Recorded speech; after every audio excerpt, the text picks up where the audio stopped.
भानु भैया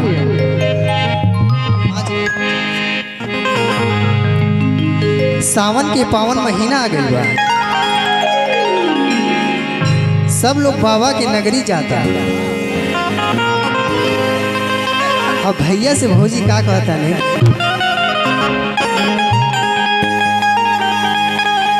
आ गई सावन लागे मन भावन, साल भर में सबसे महीना हट पावन। देवघर करे चली खर्चा बलम जी। भैया देवघर करे चली खर्चा बलम जी। तो संग ही गवे के शिव चर्चा बलम जी, संग ही गवे के शिव चर्चा बलम जी।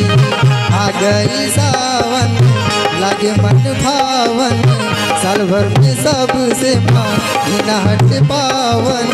देवघर करे चली खर्चा बलम जी, नहीं गवे के शिव चर्चा बलम जी, संग ही गवे के शिव चर्चा बलम जी।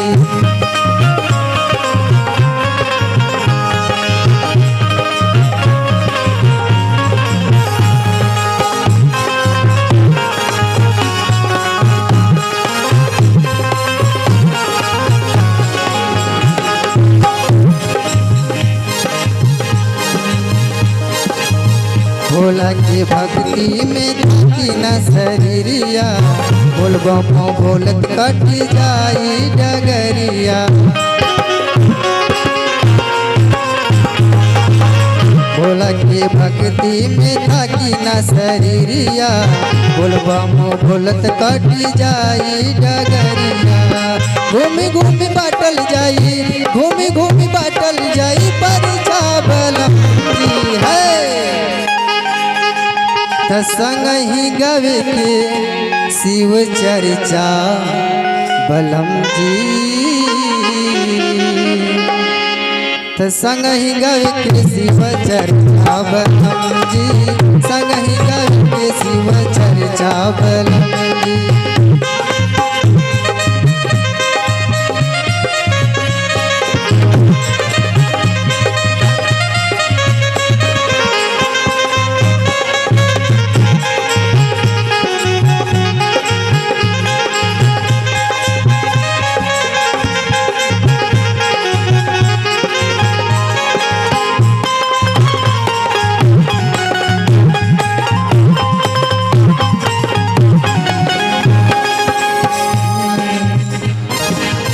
बीत जाई सावन तो होई अफसोस हो, बाद में तू हमरा के देवा राजा दोष हो।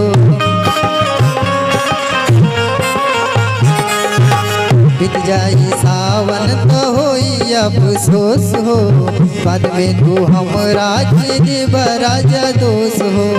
केहू से लेला भले, केहू से लेला भले खर्चा बलम जी है। त संग ही गवे के शिव चर्चा बलम जी, त संग ही गवे के शिव चर्चा बलम जी, संग ही गवे के शिव चर्चा बलम जी। आ गई सावन लागे मन भावन, साल भर में सबसे महीना हट पावन।